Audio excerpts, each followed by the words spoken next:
There are two ways to determine uncertainty. For instruments that have a scale, you take the half the smallest increment, and that is your uncertainty.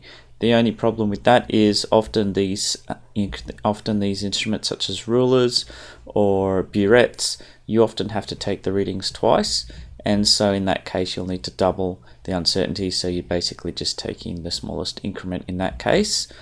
And for digital instruments, it's a very similar thing. You take the smallest digit, and so if it's to 2 decimal places, that will be a 1.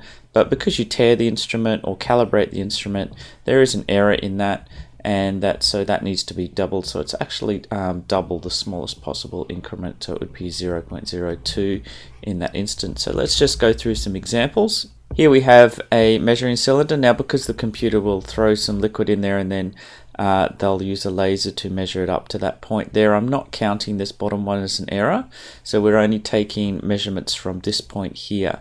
So the smallest increment is 1, and so half of that is 0.5, and so it looks closer.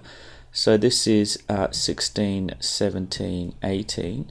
It looks closer to 17.5 than it does to 17 or 18. So 18.0 would be acceptable, 17.0 would be acceptable answers in that range, but I think 17.5 looks the closest, and that would be half the smallest increment, so 17.5 plus or minus 0.5 is the answer in this case. Now for this thing here that we're measuring on the ruler, the smallest increment is 0.1, so it's plus or minus 0.05, but we've tried to align it here, and then we've tried to measure it here, so there's double the uncertainty there. So propagation of uncertainty is in a later video later on in the slides, and so we must add that together, so it's 0.1.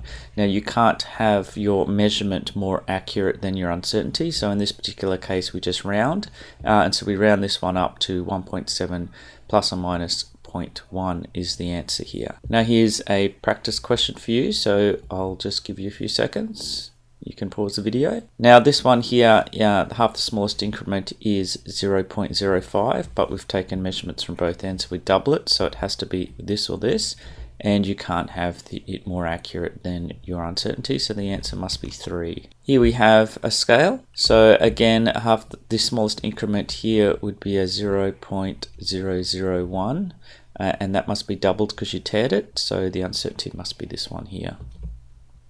Now this is also on a later video. If there is some sort of random error, such as the wind blowing or the aircon blowing on this balance, making it jump up quite significantly, maybe plus or minus 0.05, you need to be able to account for that.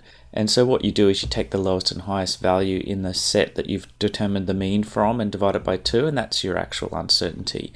So that will override these measurements. For a stopwatch, it's likely to be the halfway method because of the randomness of you being able to start when it should have started and stop when it should have stopped. So here's an example, 8, 6, 10 and 12. So the lowest and highest, 12 and 6, divide that by 2, it's 3, and the average is 9. So using the halfway method, the uncertainty is actually 3 rather than plus or minus 0.01.